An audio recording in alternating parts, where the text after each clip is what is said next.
Hello everyone, it's me Clayton. I just finished watching season 2 of The Bear.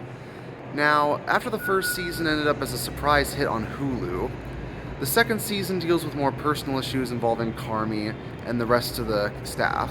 Some of them have to train in culinary school, some of them try to pursue their passions, and Carmy gets a girlfriend while he also tries to figure out if turning the beef into the bear is actually what's going to make him happy. And that's basically the story of the season.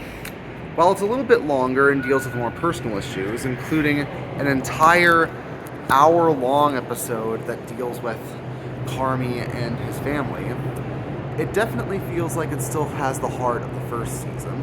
It still has its great actors, with Jeremy Allen White as Carmy particularly being great this season.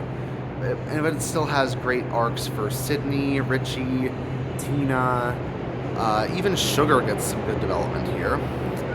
And the dishes honestly look better than ever, including some great patisserie dishes done by Marcus, and a particularly good omelet done by Sydney near the season's penultimate episode. On top, well, though I will say the pacing isn't exactly as sharp and tight as it was in the first season. The first season being only 8 episodes that had every episode being around 20 to 30 minutes long, with the exception of the finale, kept a lot of things neat and tidy, and it made sure that no episode overstayed its welcome. Here, not only are most of the episodes longer than the first, but it's also because of that hour-long episode in episode 6. It does feel a little overblown for it, even if I do enjoy the guest star appearances by actors like Bob Odenkirk and Jamie Lee Curtis, and they do great with their roles. Speaking of cameo appearances, we also have Will Poulter, who shows up in Marcus's episode, who might end up as one of my favorite cameo appearances of the whole season. And on top of that, the ending does have a pretty bittersweet taste to it, but in a good way.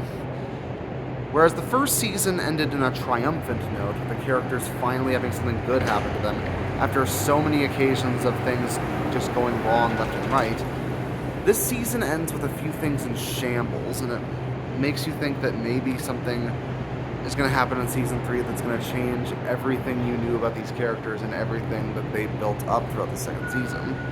Which does fit well, considering the second season up to before that point was actually filled with more optimistic moments, even with its occasionally dark humor.